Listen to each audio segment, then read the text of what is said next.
స్థానిక బాలాజీరావుపేటలో నారాయణ అష్టాక్షరి దివ్యక్షేత్రంగా రూపుదిద్దుకోనున్న ప్రాంగణంలో శ్రీ వికనస శ్రీనివాస ట్రస్ట్ ఆధ్వర్యంలో శనివారం శ్రీ విష్ణు సహస్రనామ పారాయణ కార్యక్రమం ఘనంగా నిర్వహించారు.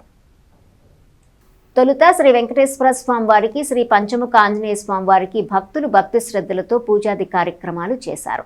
అనంతరం శ్రీ కళ్యాణ వెంకటేశ్వర స్వామి సంకీర్తన బృందం అధ్యక్షురాలు మూర్తి అనురాధ నేతృత్వంలో సభ్యులు, మహిళలు విష్ణు సహస్రనామ పారాయణం చేశారు. శ్రీ గోవర్ధన స్వామి దేవస్థానం వంశపారంపర్య అర్చకులు తమీరిష రఘు, భార్గవి దంపతులను ట్రస్ట్ సభ్యులు సత్కరించారు. ట్రస్ట్ నిర్వాహకులు ఆర్వి కిరణ్ కుమార్ మాట్లాడుతూ ట్రస్ట్ ఆధ్వర్యంలో స్థానిక బాలాజీరావుపేటలో నారాయణ అష్టాక్షరి దివ్యక్షేత్రంను నెలకొల్పేందుకు చర్యలు చేపట్టినట్లు చెప్పారు. దివ్యక్షేత్రం రూపకల్పనకి భక్తులందరూ భూదాన కైంకర్య సేవలో భాగస్వాములు కావాలని కోరారు. 8 వారాల పాటు నిర్వహిస్తున్న విష్ణు సహస్రనామ పారాయణ కార్యక్రమం 7వ వారం వైభవంగా జరిగిందని, ఆగస్టు 1వ తేదీన 8వ శనివారం విష్ణు సహస్రనామ పారాయణం జరుగుతుందని, భక్తులందరూ విశేషంగా పాల్గొని స్వామి ఆశీస్సులు పొందాలన్నారు. ఆత్మీయ అతిథి తమిరిస రఘు మాట్లాడుతూ ట్రస్ట్ చేపట్టిన బృహత్తర కార్యక్రమంలో ప్రతి ఒక్కరూ తమ శక్తి కొలది సహకారం అందించాలని సూచించారు.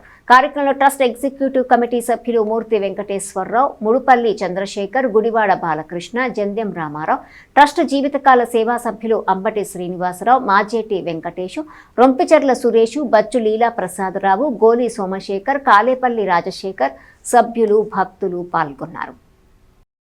ఓం నమో వెంకటేశాయ. ఆధ్యాత్మిక సేవయ పరమావధిగా స్థాపించినటువంటి శ్రీ వికనస శ్రీనివాస ట్రస్టు అనేక ఆధ్యాత్మిక సామాజిక సేవా కార్యక్రమం నిర్వహిస్తూ ముందుకెళ్తోంది. ఆ కార్యక్రమంలో భాగంగా ఏదైతే మన తెనాలి పట్టణంలో బాలాజీరావుపేటలో నారాయణ అష్టాక్షరి దివ్యక్షేత్రంగా రూపుదిద్దుకున్నటువంటి ఈ యొక్క స్థల ప్రాంగణం కూడా బద్రీనాథ్ గుప్తా గారి యొక్క స్థల ప్రాంగణం ముందు మనం 7 వారాలుగా శ్రీ విష్ణు సహస్రనామ పారాయణ కార్యక్రమం నిర్వహించడం జరుగుతుంది. 7వ శనివారం ఈ వారం ఎంతో వైభవంగా మనం నిర్వహించడం జరిగింది. ఈ కార్యక్రమంలో పాల్గొన్న ప్రతి ఒక్కరికి కూడా శ్రీనివాస ఆశీస్సు ఎల్లవేళ ఉన్న మనస్ఫూర్తిగా కోరుకుంటాము. అలాగే ట్రస్ట్ చేపట్టినటువంటి భూదాన కైంకర్యంలో కూడా ఈ రోజున అనేక మంది భక్తులు ముందుకు వచ్చి భూదాన కైంకర్య సభలో పాల్గొన్నారు. వారందరికీ కూడా శ్రీనివాస ఆశీస్సులు ఉండాలని కోరుకుంటాము. ఈ రోజున అన్నారపు వెంకటేశ్వర గారి యొక్క కుటుంబ సభ్యులు వారి యొక్క జ్ఞాపకార్థం ఈ కుమారులు, కోడళ్ళు, మనవులు, మనవరాళ్ళు అందరూ వచ్చి 3 గజాల భూదాన కైంకర్యాన్ని నిర్వహించడం జరిగింది.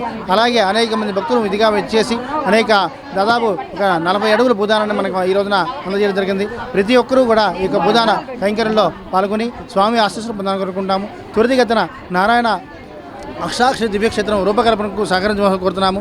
వచ్చే వారం 8వ వారం 1వ తేదీన ఆగస్టు 1వ తేదీన 8వ వారం జరిగే యొక్క విశ్వాస పారాయణ కార్యక్రమంలో పాల్గొన్న ప్రతి భక్తులందరికీ కూడా కళ్యాణ వెంకటేశ్వర సంకీర్తన బృందము, అలాగే వికనస శ్రీనివాస ట్రస్ట్ ఆధ్వర్యంలో దాతల సహకారంతో అన్నప్రసాద వితరణ కార్యక్రమం జరుగుతుంది. కార్యక్రమంలో కూడా భక్తులు విశేషంగా పాల్గొని స్వామి ఆశీస్సులు పొందాలని కోరుకుంటున్నాము.